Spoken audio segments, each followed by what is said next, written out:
Inside Building Products, a Siemens podcast that keeps you learning. Welcome to the Deep Dive. Today, we're jumping into something really critical for anyone managing a building fire protection, but the next generation stuff. We know you need the solid info fast without wading through, dense technical manuals. Exactly. And today we're focusing on one system in particular, Cerberus PRO. Our goal really is to unpack it for you, maybe if you're not deep into the tech side of things. What does it actually do for your operations, your assets, and crucially, people's safety? Right, because fire safety isn't just about alarms anymore, is it? It feels like it's shifting towards this integrated, smarter way of managing risk. And this system talks about smarter protection. That's the core idea. And smarter, in this case, really hinges on a few key things. First, it's incredibly flexible, think modularity and scalability. Then there's the cloud connection, which is huge nowadays. And finally, how it plugs into a wider danger management system. It's about protecting you now and making sure it grows with you later. Okay, let's dig into that first part. Modularity and scalability. Sounds good, but what does that actually mean for someone owning or managing a building? Why is that so important? Well, it's fundamentally about return on investment, isn't it? And peace of mind. Modularity means it's not this rigid, fixed system. You can sort of grow with the system. Maybe you start simple, a single building, a standalone setup. Cerberus PRO handles that perfectly fine. Okay, but say my business takes off.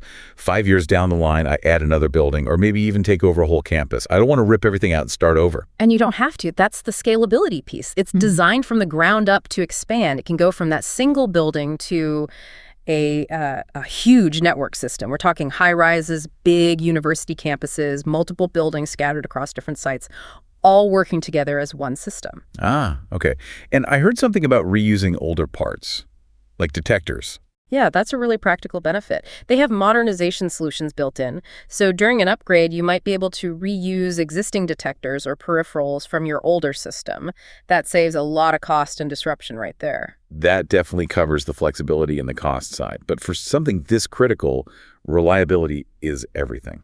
You mentioned redundancy. What does fully redundant fire control panels actually mean in practice? Give me an analogy. Okay, think of it like in airplanes' critical systems. They have backups for the backups, right? With fully redundant panels, you basically have two identical brains running the system simultaneously. If the main one has any issue, a hardware failure, whatever the second one takes over instantly, seamlessly.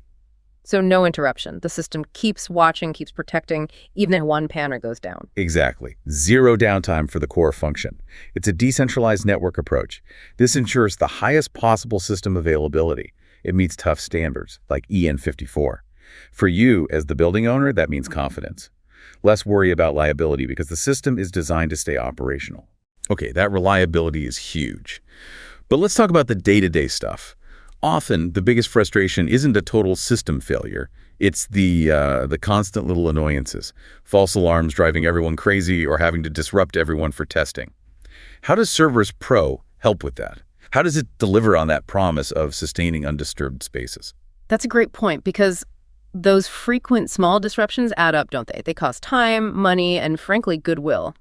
This is where the really smart detection tech comes in. It's called AC technology, Advanced Signal Analysis. AC technology, we hear that term, but what's it doing differently? How does it know the difference between, say, burnt toast and a real fire or steam from a shower?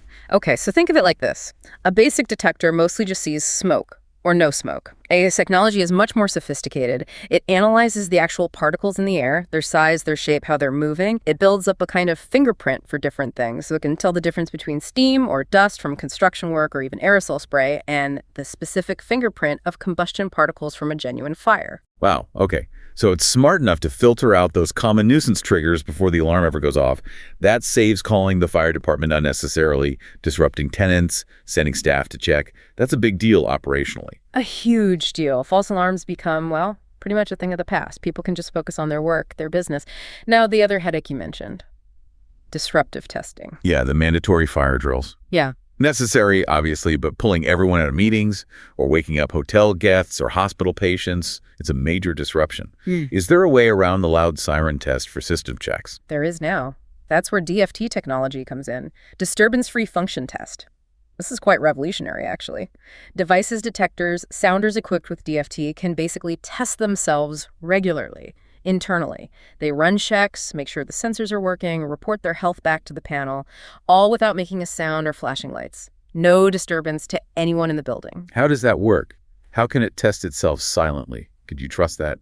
It's pretty clever. The devices have internal ways to stimulate the sensor, to simulate a condition and check the response. It's a proper functional check, just contained within the device itself. The system knows the device is healthy and ready, but it doesn't trigger the external alarms that cause the disruption. It means you get continuous assurance the system is fine without the operational chaos. It's key to that undisturbed spaces idea, certainty without the noise. Okay, this is where it starts getting really integrated, isn't it? Digitalization. For so long, fire systems felt like these separate islands. Wires, panels, done. What does connecting the stuff to the cloud actually do? And what exactly is a danger management system? Right. This is about bringing fire safety into the modern connected building ecosystem. Let's start with the cloud. Cloud connectivity gives you or your service partner 24/7 remote access. You can log in, see the status of your fire systems across different sites, all through cloud apps. Doesn't matter where you are. So for maintenance, that sounds amazing. They could potentially diagnose a problem before even rolling a truck out. Exactly that. Remote diagnostics, checking system health, even managing some aspects of detector testing remotely. It saves huge amounts of time, travel costs. It shifts maintenance towards being more proactive, condition-based, rather than just reactive. Okay, cloud makes sense for remote access and maintenance efficiency. Now, the danger management system, the DMS. Lots of buildings have a building management system, a BMS, already controlling HVAC and lights. Why a separate danger management system? Can't the BMS just handle fire alarms too? That's a really important distinction to make. A BMS is primarily about comfort, efficiency, keeping the lights on, the temperature right. A DMS, like Cerberus DMS, is laser-focused on safety and emergency response. It's the central command post specifically for danger events. It pulls together all the fire panels, all the field devices, detectors, alarms, extinguishing systems. So it's specialized for handling emergencies. Precisely. And here's the real power. It doesn't just handle fire. It integrates fire safety with other critical building systems, especially physical security. Imagine a fire is confirmed. The DMS doesn't just sound the fire alarm. It can automatically bring up the nearest CCTV cameras on screen for verification. It can talk to the access control system to unlock escape routes and lock down other areas. It might integrate with ventilation to manage smoke. It coordinates the entire response across different disciplines, breaking down those old silos between fire, security, access control. It ensures everything works together when it absolutely has to. Okay, I see. So it's layered. You've got the smart devices in the field, the detectors, they report to the control panels. Then the DMS sits above that, coordinating the big picture emergency response across systems. And the cloud is there for remote oversight and maintenance. It's a whole interconnected safety web. That's a great way to put it. That's the architecture of modern integrated protection. So we understand the smarts, the structure. Let's quickly touch on the actual hardware, the portfolio. What are the bits and pieces doing the detecting, alarming, and importantly, extinguishing? Right.